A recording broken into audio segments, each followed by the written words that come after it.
तो विद्यार्थी मित्रों, नीति के दोहे की समझूती में पहले विभाग में यानी पहले वीडियो में आप लोगों को 6 दोहे समझाए थे। इसके बाद 7वें दोहे से आप लोगों को कंटिन्यू समझना है और स्वाध्याय के कुछ प्रश्न के उत्तर भी आप लोगों को देखना है और स्वाध्याय की नोटबुक में यानी हिंदी की होमवर्क की नोटबुक में लिखना है और आप लोगों को हमें चेक भी करवाना है। इस प्रकार से आगे का 6ठा दोहा जो है हमने देखा कि जिसमें उत्तम प्रकृति का कोई व्यक्ति हो, श्रेष्ठ प्रकृति के व्यक्ति को कभी कुसंगी व्यक्ति का व्यक्तित्व कभी प्रभाव नहीं डाल सकता। जिस प्रकार से चंदन के वृक्ष के ऊपर सांप लिपटे रहते हैं, फिर भी चंदन के वृक्ष में कभी सांप का विष जहरीला विष प्रवेश नहीं कर सकता है। उसकी बात हमने 6ठे दोहे में कही थी। इस प्रकार से देखिए तो 7वां दोहा देखिए विद्यार्थी मित्रों कि बिगड़ी बात बने नहीं, लाख करे किन कोई, रही मन बिगड़े दूध को मथे न माखन होय। रहीम के कई दोहे ऐसे हैं जो सुर में आप लोग गा सकते हैं कि बिगड़ी बात बने नहीं, लाख करो किन कोई, रही मन बिगड़े दूध को मथे न माखन होय। कबीर के और रहीम के दोहे कुछ ऐसे हैं कि जो बहुत अच्छे सुनने में बहुत अच्छे लगते हैं। इसी प्रकार से देखिए कि बिगड़ी बात यानी किसी के साथ हमारा संबंध बिगड़ जाए, बात बिगड़ जाए तो वो सुधरने में बहुत देर लगती है और सुधर भी नहीं सकती। कहते हैं ना कि गांठ पड़ जाती है एक बार तो वो रह जाती है अंतिम समय तक। इसी प्रकार से कहा है कि बिगड़ी बात बने नहीं, लाख करो किन कोई, लाख करो किन कोई यानी लाख कोशिश करने पर भी किसी के साथ हमारा संबंध बिगड़ जाए तो वो सुधर नहीं सकता है। इसलिए किसी सज्जन व्यक्ति के साथ अगर हमारा संबंध बिगड़ जाए तो उसे सुधारने का प्रयत्न करना चाहिए, ऐसा कवि का कहना है। रही मन बिगड़े दूध को मथे न माखन होय। बिगड़ा हुआ दूध, फटा हुआ दूध, अगर दूध में से दही बना हुआ हो तो वो कभी भी उसमें से अच्छा मक्खन नहीं बन सकता है और मक्खन में से घी बनता है।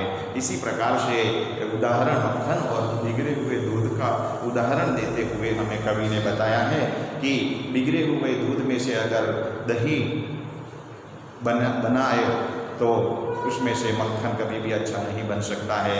उसका उदाहरण देते हुए कहा कि एक बार बात बिगड़ जाए यानी जब किसी से हमारा संबंध बिगड़ जाए तो वो सुधरने में बहुत टाइम लगता है और एक गांठ पड़ जाती है और वो सुधर नहीं पाता है, उसकी बात कही गई है। इसलिए सज्जन के साथ कभी भी संबंध नहीं बिगाड़ना चाहिए, वो बात हमें सिखाई है। 8वां दोहा देखिए कि रहीमन विपदा हो बली, जो थोड़े दिन होय, हित पर हित, हित अनहित या जगत में जानी परत सब होय। तो ये विद्यार्थी मित्रों 8वां दोहा देखिए कि रहीमन विपदा हो बली, जो थोड़े दिन होय। विपदा यानी विपत्ति। कवि कहते हैं, कवि रहीम कहते हैं कि विपत्ति यानी मुश्किल का समय भी कभी आना चाहिए सबके जीवन में, क्योंकि ऐसे समय में ही हमें पता चलता है कि हमारा सच्चा सगा, सच्चा मित्र कौन है और हमारा हित चाहने वाला कौन है और अहित चाहने वाला कौन है, वो हमें पता चलता है जीवन में। इसलिए विपत्ति को भी भली कहा है।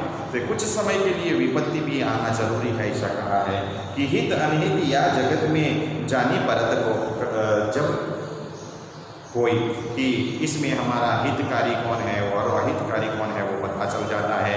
अगर हम मुश्किल में हो तो कई लोग हमसे दूर भागते हैं, मगर जो सच्चा मित्र हो, हमारा हित चाहने वाला हो, तो वो हमें मदद करने के लिए हमारे सामने आता है। तो इस प्रकार की घटना जो है वो हमारे अनुभव में होती है, समाज में, जीवन में होती है। तो कवि रहीम ने भी अपने अनुभवों से कुछ बहुत सारा प्राप्त किया था और इस प्रकार से हमें इस काव्य के द्वारा दिया है। इसी प्रकार से हमें ये याद रखना है। लास्ट दोहा देखिए कि 9वां दोहा कि रहीमन वे नर मर चुके, जे कहूँ मांगन जाही, उनसे पहले वे मुए, जिन मुख निक्षत नहीं। निक्षत यानी निकलता नहीं है। रहीमन वे नर यानी क्या विद्यार्थी मित्रों? मनुष्य। नर यानी मनुष्य की कहा है कवि रहीम जी कहते हैं कि कहीं पे मांगने के लिए जाए, बार बार जो मांगते रहते हैं तो वो धरती पर भले जीते हैं, जिंदा है, फिर भी वो मरे हुए हैं, ऐसा माना है। उनसे पहले वे हुए जिनमुख निक्षत नहीं। कई बार ज़रूरियतमंद व्यक्ति को सहायता करनी चाहिए और वो सहायता कभी उनके हाथों से नहीं निकलती है, वो तो उसके पहले भी मर चुके हैं। कवि का लास्ट दोहे में कहने का मतलब ये है कि जो बार बार कहीं पे मांगने के लिए जाए, भीख मांगने के लिए मांगते रहते हैं कई लोग, तो उसे जीते हुए भी उसको मरा हुआ माना है कि जिंदा होते हुए भी वह व्यक्ति जो है वो मांगता रहता है, वो मरा हुआ है। और जो मांगता है सहायता, सच्ची सहायता जो चाहता है व्यक्ति, उसे कभी भी नहीं देता है, उनके मुख से हाँ नहीं निकलती है। ऐसे व्यक्ति तो जो मांगने वाला मरा हुआ है उससे पहले ही मरे हुए हैं, ऐसा कवि का कहना है। तो इस प्रकार से सभी दोहे में हमें परोपकार, सच्ची मित्रता, तुच्छ वस्तु का महत्व हमें बताया है। तो इस प्रकार से 9 दोहे जो रहीम ने दिए हैं, ये 9 दोहे सभी जो है वो जीवन उपयोगी दोहे हैं और ये जीवन उपयोगी सभी दोहे में से कुछ न कुछ हमें जीवन उपयोगी सीख दी है कवि ने। इस प्रकार से सभी दोहे में से हमें सीख मिलती है, वो हमें ध्यान में रखना है।